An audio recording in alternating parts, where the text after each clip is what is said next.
여러분 안녕하세요. 여러분들의 비타민 윤설입니다. 네, 오늘 월요일병이 나오는 월요일입니다. 주 5일 근무하시고 아니면 주 6일 근무하시고 하루를 쉬든 이틀을 쉬시든 회사 일을 하시는 분들은 월요일이 제일 힘든 날이라고 하더라고요. 네, 저는 의외로 이제 주말도 일하는 이제 프리랜서 직업을 하다 보니까 이제 주 중에 월요일이 힘들거나 이런 거 잘 못 느끼고요. 거의 매일이 힘듭니다. 네. 또 이제 힘들지만 그래도 할 수 있는 일이 있음에 감사하는 그런 하루가 되기를 바라겠습니다. 네, 오늘은 어제 제가 이제 북한 경제에 대해서 제가 살아온 환경, 집안 형편이 이러다 보니까 19살이 돼서야 북한의 서민들이 겪고 있는 북한의 경제난에 대해서 경험한 것을 얘기를 해드렸고요. 북한의 지하 경제를 앞으로 낱낱이 폭로를 하겠다라는 얘기를 했습니다. 그래서 저는 오늘 주제가 탈북과 지하경제라는 주제로 이제 연결을 해보겠습니다. 탈북은 이제 저도 탈북을 한 케이스지만 제가 탈북을 했을 때도요, 집안이 잘 먹고 잘 살았으면 아버님이 만약에 아프지 않거나 정상적으로 예전처럼 부정부패를 잘 해서 저를 먹였으면 제가 아마 탈북을 할 이유가 없었을 겁니다. 탈북은 여러분 아시죠? 목숨을 걸어야 되잖아요. 북한법에서 탈북은 목숨을 걸어야 되는 겁니다. 목숨을 걸 만한 이유가 있어야 되겠죠. 그렇기 때문에 생존과 탈북과 생존은 함께 합니다. 그렇기 때문에 목숨 하나 버리고 오는 거죠.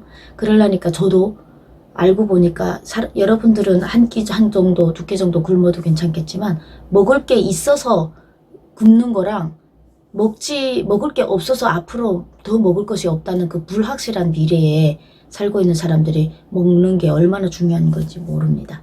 그러다 보니까 북한 국민들이 이제 탈북을 하기 시작을 하죠. 근데 탈북을 처음에 시작을 할때 저는 아버님의 이제 약값을 구하러, 네, 그리고 돈을 좀 더 많이 벌어보고자 탈북한 케이스죠. 저는 굶어 죽어서 이런 케이스는 아닙니다. 근데 대부분 탈북이 1990년도 중반부터 급물살을 타면서 엄청난 탈북이 시작되기 시작했습니다. 현재로는 추정으로는 약 25만 명의 탈북자가 북한을 나와 있습니다. 한국에는 3만 3천 명, 중국에 약 17만 명으로 추정이 되고 전 세계적으로 나가서 살고 있는 탈북자가 25만 명 정도다. 정확한 숫자는 아닙니다. 근데 그렇게 이제 추정을 하는 숫자인데 저는 그 이상으로 탈북이 됐을 거다라는 생각을 해봅니다. 북한이 2,500만 동포, 지금 2,400만도 안 된다고도 하고 2,500만이 됐다고도 하는데 정확히 조사가 들어가지 않아서 정확한 지금 인구는 나와 있지 않습니다. 북한 국민이 300만 명이 아사를 했다라는 이야기가 어디서 나왔냐면요. 예전에 황장엽 선생님이랑 김덕훈 선생님이 아시죠? 북한의 진짜 엘리트들이죠. 최고 오른손 왼손 할 수 있는 분들이 이제 탈북을 하시면서 그때 예전에 고난의 행군이라는 1990년대 초중반이 있기 전에 북한 인구가 2,700만이었다고 합니다. 근데 지금 2,400만 명이라고 많이 사람이 그때 엄청나게 조선노동 당원들, 청년동맹원들, 조직별로 엄청난 사람들이 죽었다고 그분들께서 직접 조선노동당 이제 자료에 나와 있는 것들을 그분들께서 증언하신 내용이죠. 저희 같은 서민들은 몇 명이 죽었는지도 몰라요. 저도 대한민국에 와서 알게 됐습니다. 그렇게 많은 사람이 아사를 하기 시작했고 그 아사는 어디서 많이 시작이 됐냐면 함경북도, 양강도 지역에서 아사가 많이 일어났습니다. 왜냐하면 그래도 항해도 앞쪽은 지대 땅이 있어서 쌀이라도 심어 먹을 수 있었는데 함경북도나 양강도 지역은요 강산이 있기 때문에 돌밖에 없어요. 그러니까 나무가 있는 산에는 나무라도 뽑아서 사람들이 씨알을 심어 먹었는데 일반 국민들은 함경북도 지역에 있는 사람들은 심어 먹을 게 없었던 거죠. 돌산, 광석 이런 그러니까 대기업 강산들이 들어가 있다 보니까 갑자기 쌀이 떨어지고 배급이 떨어지기 시작하니까 굶어서 엄청나게 많은 사람이 거기서 죽기 시작하면서 국민은 계속 죽을 수도 없잖아요. 우리 민족이 얼마나 악발입니까? 그래서 가장 가까이에 있는 두만강을 끼고 이제 함경북도에서 제일 고생을 많이 했던 사람들이 먼저 두만강을 뚫게 됩니다. 그게 바로 북한 지하경제의 어머니죠. 최초창기에 함경북도 사람들이 이제 두만강에 이제 배를 띄워서도 하고 아니면 배 같은 편자 같은 거 띄워서 중국에 넘어가서 첫 탈북이 이렇게 시작된 겁니다.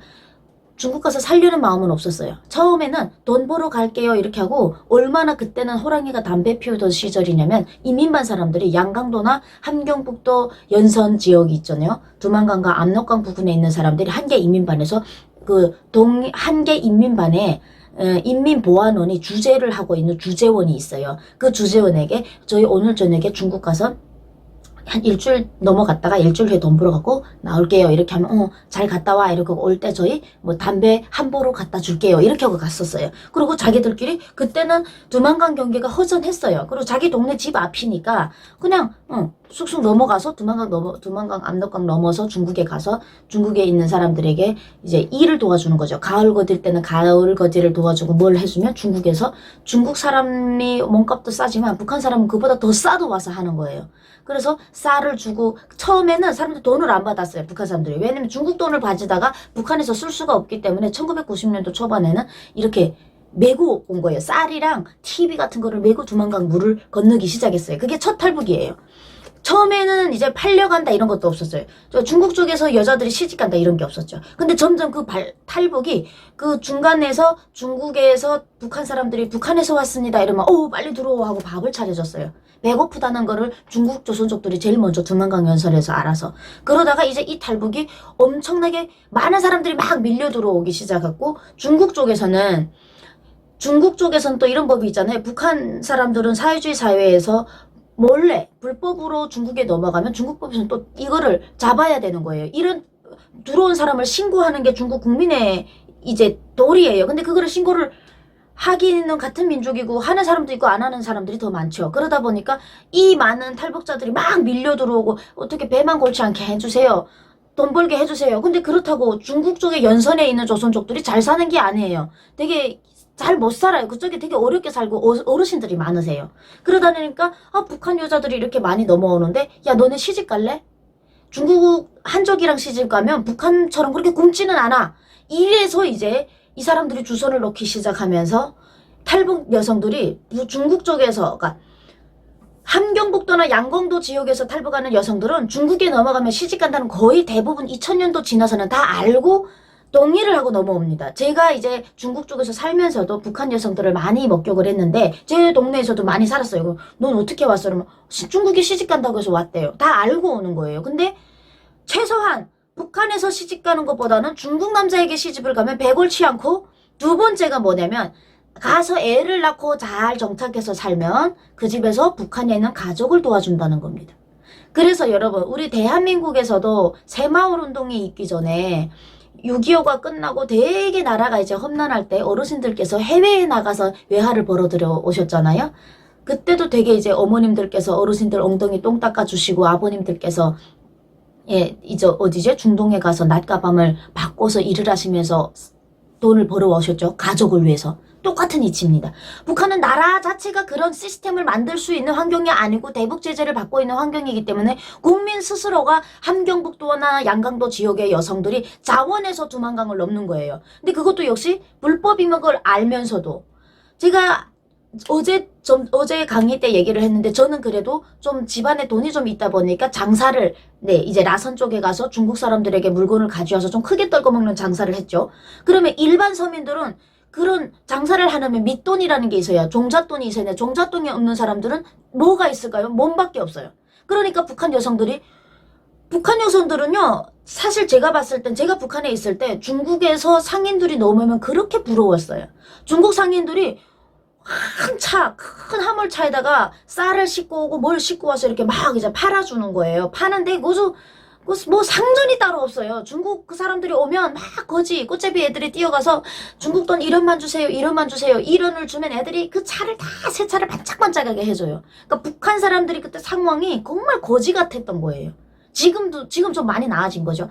그러니까 북한 여성들의 입장에서는 배 나오고 얼굴 번질번질한 중국 사람하고 결혼한다는 게 지금 대한민국에 와서 우리가 바라보는 시선으로 얘기를 하면 안 되고요. 그때 상황은 탈북 여성들이 선이 있어서 두만강을 넘으면 똑똑한 애였어요. 왜냐면 함경북도 이제 무산이나 회룡, 양강도의 해산 이쪽에 가면요 한 집 끊는 하나씩 딸들이 다 도강을 해요. 두만강을 넘었죠. 그러면 옆에 사람들 그래요. 야, 저 집 딸들은 가는데 너는 왜 못 가니? 자기 딸들이 중국에 가서 팔려서 중국 사람에게 시집 갔다는 게 중요하지가 않아요. 북한에서 북한 남자랑 산다는 것보다는 중국에 가서 중국 사람에게 시집을 가서 살면 일단은 입 하나 덜고 배고파 죽을 일이 없고 문제는 중국에서 애화가 들어오는 거예요. 그 집에. 그러면 그 집은 먹고 사는 걱정 안 하는 거죠. 그래서 결국 한 명이 탈북을 하면 온 가족을 먹여 살리는 그런 지하 경제가 탈북으로부터 북한에 시작됩니다. 제일 많은 사람들이 굶어 죽고 힘들었던 곳이 함경북도나 양강도 지역이었었는데 결국 그 어려운 속에서 이제 여자들이 보따리 하나 메고 이제 두만강을 탈북하게 되는 거죠. 그때 당시는 중국 사람에게 시집가는 게 무서운 것도 아니었고 이게 인신매매 당한다고 해도 아주 갈게요 라는 애들이 더 많았다는 겁니다. 이 이야기를 듣고 만약에 우리 탈북 여성들이 난 정말 속 키워서 왔어 할 수도 있습니다. 그렇지만 그때 환경을 한번 생각해 보세요. 북한에서 올 때 누군가 뭐 이제 사과 같은 거 뭐 어떤 분은 그러더라고요. 무슨 사과를 먹었는데 눈을 뜨니까 중국이었다. 네, 그렇게 오는 경우도 있는지 저는 모르겠는데 저 같은 경우에도 중국에 가면 돈을 벌 수 있는 여러 가지 방법이 있다. 잘 벌 수 있다. 만약에 하다가 안 되면 신상이 위태로워질 때는 결혼도 해야 된다는 얘기를 듣고 갔어요. 안 들은 건 아니에요. 근데 왜냐하면 내가 중국 가서 살면서 돈을 벌어서 가족에게 보내준다는 게 팩트예요. 탈북의 목적이라는 거죠. 가족을 지원하기 위해서. 그래서 내 한 몸은 가지고 뭐 중국 사람하고 사는데 뭐 어때? 뭐 북한 남자하고 살아서 매 맞으면서 살고 제대로 먹지 못하는 것보다는 내가 중국 가서 먹고 살면서 거기에서 돈을 보내주는 게 낫다고 생각해서 아무것도 종잣돈이었고 장사도 할 수 없는 이제 함경도나 이쪽 여성들이 탈북을 하기 시작합니다. 정말 여러분 사람의 위가 요 내 한 주먹만 하다고 합니다. 그 주먹 안에 흰쌀밥을 배불리 채우지 못해서 그래서 더 먹고 가장 중요한 거는 나름 자기 가족을 지원해서입니다. 따라서 지금 탈북민들이 대한민국에 와서요 거의 다 아무리 힘들게 사는 사람도 현찰로 돈을 모아서 가족을 도와주는 그런 상황에 오는 거죠. 왜? 북한이 너무나도 가난하게 사는데 솔직히 저는 맛있는 거 먹을 때마다 생각이 안 날 수가 없습니다. 배고프게 안 살았는데도 야 이거 북한에 없는데 우리 엄마 드렸으면 얼마나 좋을까. 이거 우리 엄마 진짜 좋아하는 건데 이거 생각하면 목구멍에 잘 안 넘어가요. 그래서 사실 북한에 제가 있을 때 제가 2014년에 세 번째 탈북을 성공을 했는데 그때 TV에서 이런 게 나오더라고요. 민족 반역자들 남조선에 가서 북한을 헐뜯는 민족 반역자들 이 탈북자들을 도끼로 찍어 죽인다고 북한의 뉴스로 나오더라고요. 그거를 그때는 너무 무섭게 봤어요. 이거 어떡하지? 한국 가서 사는 사람들은 도끼 맞아 다 죽는 거 아닐까? 탈북자들이? 그렇게 생각했는데 지금 대한민국에 와서 여러 가지를 이제 제가 여유가 생겨서 한국도 경험을 하고 북한을 들여다보면서 북한이 그렇게 말하면 안 된다라는 생각을 해요. 탈북자는요, 제일로 아마 역사에 어떻게 남을지 모르겠습니다. 우리의 탈북 여성들이 중국에 팔려가는 거 알면서도 중국에 시집가는 거 당연히 괜찮다라고 넘어왔던 이유는 정말 배고픔이 정말 성급했고 죽어가는 자기 형제, 자매, 가족들을 살리기 위해서 중국에서 막 과준 수모를 다 받으면서도 그냥 살아 있었고요. 또 거기서 또 한국으로 오는 가정에 또 이제 잡히는 분들은 목숨 걸고 오다가 잡혀서 북송이 돼서 또 돌아가신 분들도 계시고 성공해서 대한민국에 오면 또 탈북민은 어디 가나 좀 힘든 상황입니다. 한국에 오면 또 네, 편견을 많이 이제 느끼면서 그리고 또 한국이 얼마나 경쟁사입니까? 한국 국민들도 살아가기 어려운 상황에서 탈북민이 숟가락 하나 들고 와가지고 또 정착하면서 애쓰면서 또 계속 북한에 돈을 보냅니다. 지 가족이 굶어 죽을까봐. 김정은이 살찌라고 보내는 거 아니에요. 탈북민이 보내주는 그 돈만큼은 확실하게 국민들에게 들어갑니다. 내가 어머니에게 보내면 어머니는 그 돈을 가지고 네, 시장에 나가서 쌀을 사고 뭐 살아갈 거를 사겠죠? 그럼 그게 소비가 돼서 그 우리 엄마가 사주는 사람이 엄마에게서 돈을 또 벌겠죠. 이런 상황이 되는 거죠. 탈북자는 애국자입니다. 북한이 오늘까지 이렇게 버티고 있었던 게 좀 더 함경북도나 양강도 지역 여성들이 진짜 필살기로 뛰어나서서 두만강물에 뛰어들지 않았더라면 그대로 정말 북한에서 말하는 거 좀만 기다려 했더라면 사람이 정말 얼마나 왔을까요? 그렇게까지 굶어 죽었으면 정말 어떤 상황이 생겼을까요? 정말 데모라도 생기지 않았을까요? 탈북 여성들이 그거를 막아주는 역할을 했다고 저는 감히 탈북 여성들은 정말 애국자라고 얘기하고 싶습니다. 그런데도 가장 슬픈 게 뭐냐? 탈북을 했죠? 네, 저도 이제 똑같은 경로로 탈북을 했습니다. 탈북을 해서 넘어왔더니 중국 사람에게 시집을 가야 된대요. 그렇지 않으면 우리 안전이 담보가 안 된다고 우리 알아요. 왜 담보가 안 되냐? 우리를 잡아 죽이진 않아요. 제일 무서운 거는 공안입니다. 근데 공안이 무서운 게 아닙니다. 전국적으로 어디가 무서운 줄 알합니까? 북한 법이 무섭습니다. 공안이 나를 체포해서 북한에 내보내면 나는 감옥에 가야 된다는 거죠. 근데 감옥이 인간처럼 대접을 해줬더라면 아마 홧김이라도 아이씨 북한에 그냥 나가버리고 말 거야 했는 사람들이 많았을 겁니다. 북한의 김정은도 이거를 알아야 됩니다. 국민 보고 돌아오라고 가지 말라고 발을 잡는 게 아니에요. 발을 잡는다고 안 나갑니까? 대한민국 국민 사람들이 미쳤다고 이 잘 사는 나라에서 중국 가서 시집가람 가겠습니까? 여성들이? 안 가죠. 지 나라 먹고 살기 힘들게 만들어 놨어요. 그래서 국민이 도강을 해서 배라도 채우고 나머지 가족들에게라도 돈을 보내서 쌀밥을 먹게 만들었어요. 탈북자가. 그런 탈북자가 중국 공안에 의해서 잡혀서 나오면 개 취급을 하는 겁니다. 그래서 거기서 다 살렸으면 좋겠는데 안 살리죠? 왜 안 살리는 줄 압니까? 살릴 수도 없겠지만 경제적으로 그 공짜로 밥을 먹일 만한 여건도 안 되면서 감옥만 잔뜩 만들어 놓고 불쌍한 애들을 잡아서 김정은 정권 저 독재 체제가 사람들을 다 그냥 골로 보내버리는 겁니다. 그러면 화가 나겠습니까? 안 나겠습니까? 따라서 중국에 왔던 사람들이 살아남으면 감옥에서 살아남은 사람들 100% 대한민국에 옵니다. 저희도 지금 저희 모임방이 있잖아요. 33명이 지금 저희 정거리 교도소에서 살아남은 사람들이 다 왔습니다. 그 사람들 처음에는 한국 갈 마음이 없었어요. 북한 법을 알기 때문에. 한국 가다 잡히면 죽기 때문에. 근데 중국 가다 잡히면 교도소 5년이라도 오잖아요. 그랬던 사람들이 교도소 생활을 하면서 머리가 다 뒤집어집니다. 김정은이 똑바로 알아야 되는 게 이거 국민 감옥에 데려다 넣는 게 자기 국민 개조시키는 게 아니고요.